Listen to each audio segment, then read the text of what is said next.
کچھ لوگ بہت دلچسپ سوال کرتے ہیں، کبھی کہتے ہیں کہ ہم کامیاب نہیں ہوتے، کوئی کہتا ہے میں نے بڑی کوشش کی لیکن مجھے اب سمجھ نہیں آ رہی کہ میں نے کرنا کیا ہے، کوئی کہتا ہے کہ تھرڈ آئی اوپن ہو جائے تو پھر کیا کرنا ہے، کوئی پوچھ رہا ہے کہ ٹیلی پیتھی آ جائے پھر کیا کرنا ہے۔ یعنی علم کو سبزی ترکاری سمجھ لیا اور کچھ بھی سن کر اپنے پہ فرض کر لیا کہ یہ کام میرے لیے ہے، جبکہ اس بات کی افادیت، اس کی اہمیت کا پتہ ہی نہیں کہ یہ کام اصل میں ہے کیا۔ کوئی بھی عمل کرنے کے لیے اس کے پیچھے وجہ یعنی مقصد رکھ کر عمل شروع کیا جاتا ہے۔ عمل شروع کر کے مقصد نہیں سوچا جاتا کہ اب کرنا کیا ہے۔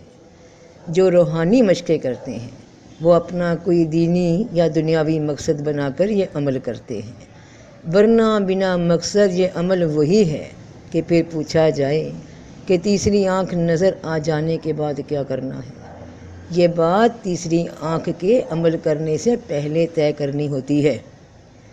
کوئی بھی عمل کرنے سے پہلے اس کا مقصد طے کرنا ہوتا ہے، ورنہ بلا وجہ کے بے قیمت سوال ہوتے ہیں اور بے قیمت لوگ کرتے ہیں جنہیں کوئی شعور نہیں، صرف سوال کرنے کی عادت ہو۔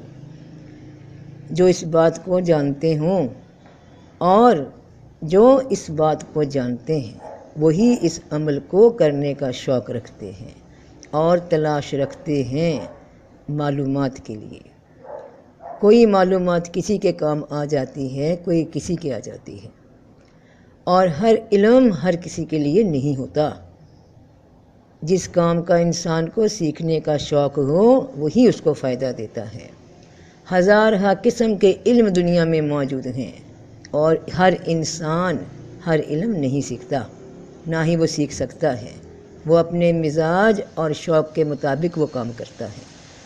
جو جس کام کے ارادے سے آگے بڑھے وہ اسی حساب سے علم چنتا ہے، اور علم چننے سے پہلے اس کا کوئی مقصد ہوتا ہے۔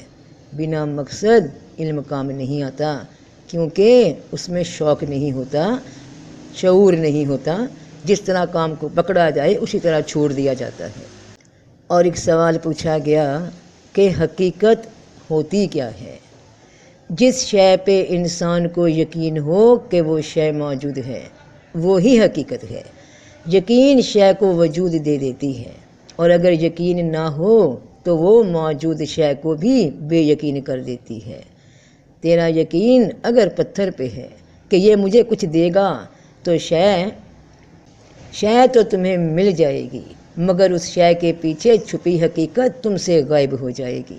یقین بڑی طاقت ہے۔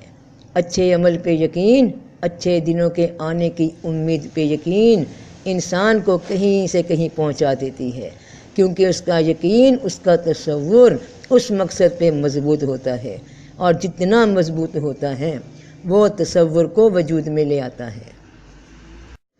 یقین کی طاقت انسان کو دونوں رخ پہ ملتی ہے۔ اس کا یقین ہی اسے یا بہت بلند کر دیتا ہے یا بہت پستی میں لے جاتا ہے، کیونکہ یہ یقین پہ ڈیپینڈ کرتا ہے کہ تم رحمان پہ یقین کر رہے ہو یا شیطان پہ۔ تم اس اختیار کو اختیار کر کے اپنے لیے راستے خود بناتے ہو۔ تم زندگی میں کوئی بھی خواب دیکھو جو تمہیں ناممکن لگے، مگر اس پہ یقین ہو، تمہیں یقین ہو کہ ایسا ہو جانا ہے، ایسا ہی ہے، تو وہ تمہارا ناممکن کام ممکن ہو جاتا ہے۔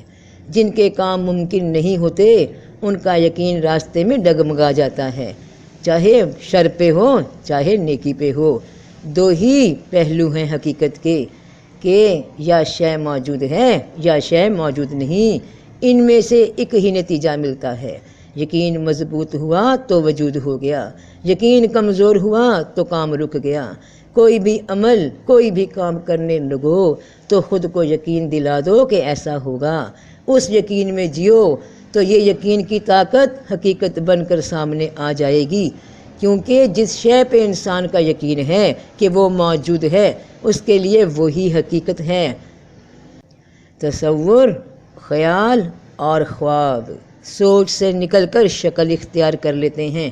بس اس خواب میں جیو، یعنی اس کو اپنے یقین کے اس لیول پہ رکھو جہاں دوسری سوچ، شک کی سوچ، منفی سوچ نہ داخل ہو کہ یہ ایسا نہیں ہوگا۔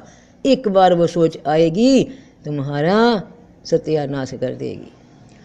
سوچ ایک ہو کہ یہ کام ہونا ہے، تمہاری یہ سوچ، یہ یقین تمہیں منزل تک پہنچا دے گا۔ بس منزل وہ چننا جو شر کی نہ ہو۔ کوشش کے مقابلے میں جس کے پاس سب کچھ تھا مگر یقین کی کمی تھی تو جو حاصل تھا وہ بھی گیا۔ جو بھی مقصد بناؤ، جس بھی کام پہ عمل کر رہے ہو، اس پہ یقین رکھ کے چلنا، تو ہی کامیاب ہوگے، تو ہی خواب حقیقت میں آ جائے گا۔ تو پھر دہرا دوں، اگر بات سمجھ آ جائے کہ جس شے کے موجود ہونے کا تمہیں یقین ہے وہی حقیقت ہے، وہی موجود ہے، وہی موجود ہے۔